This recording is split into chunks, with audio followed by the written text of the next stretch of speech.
Hello everyone, in this ZBrush tutorial, I'm going to be going over some of the basics of the different cloth brushes that ZBrush has to offer. So when you press B to open up your brush menu, if you press C, that'll show you all the brushes that start with the letter C. So starting off with the first one on the list, with the shortcut F, let's start off with cloth ball.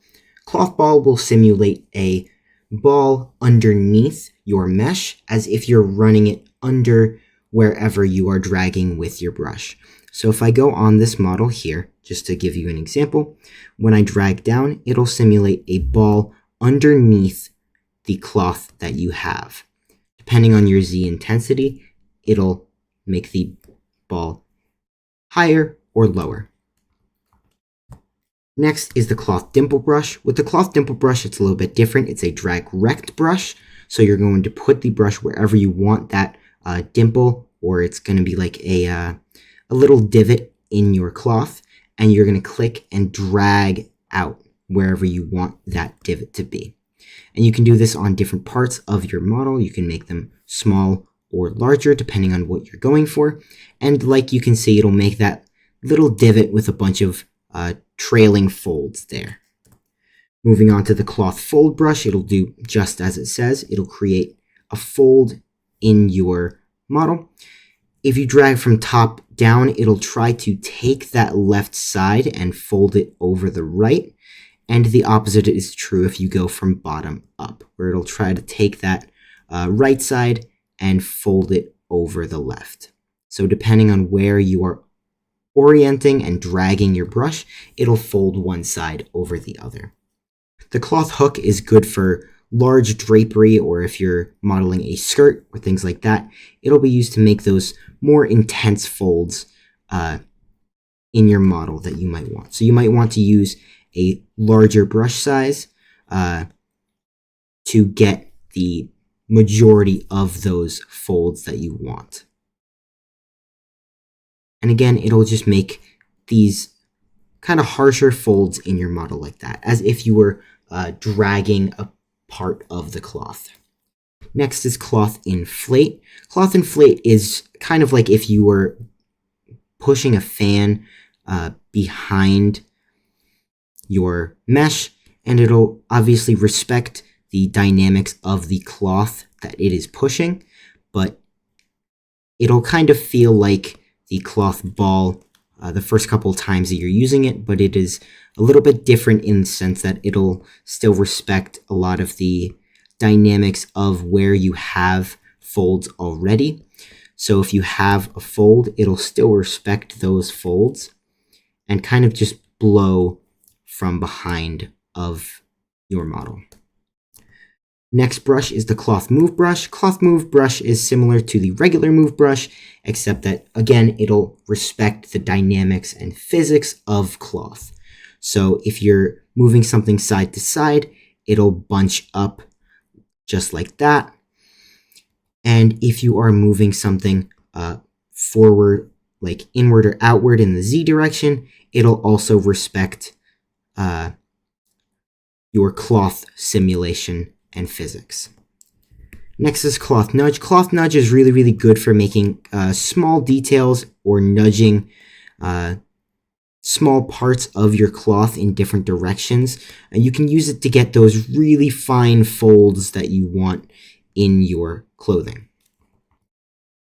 Next up is cloth pinch. Cloth pinch is kind of similar to cloth dimple in the sense that it'll make like a little divot in your model, and it'll kind of bring two parts together in the sense. It works really well when you're going and working with existing folds. It doesn't necessarily make folds on its own, but you can use it to kind of pinch two folds together. Let's see if it'll, yeah, so you can kind of use it to accentuate the folds that you already have or bring two folds together. Now, cloth pinch trails is going to do that itself, but it'll also leave trails behind as it's pulling in the underlying geometry. And you're definitely going to want to use a lower intensity for this because it is a very, very intense brush. But you can use this to make specific lines of folds that you want. Very, very powerful tool if you want to just get folds down and then sculpt them afterwards. Cloth pinch trails is a super, super useful tool. Next, cloth pull, really, really useful if you want to just kind of, again, small details of your model. You can use it to push and pull different parts, creating new folds or adjusting already existing ones. Next up, we have cloth slide, and cloth slide is, again, another kind of ball-shaped brush, except it's a little bit weaker than cloth ball, and it also kind of lags behind a little bit. So if you keep it in one area, it'll kind of look like cloth ball, but it also takes some time to get up there. So depending on where your brush is at and for how long, it'll make it look a little bit different. Cloth twister kind of makes this tornado effect, depending on how big your brush size is, where it'll kind of twist the cloth in on itself. And this one is super, super important that you also adjust the Z intensity to how much you want it to affect your geometry. Lastly, cloth wind will, as it says, imagine that there is wind behind your model pushing or pulling it in. So if you wanted to push this geometry in, you can use cloth wind, and it'll push all of the cloth inward or outward, depending on whether you're using Z add or Z subtract. And lastly, if you are working with cloth, the transpose cloth tool will override your existing transpose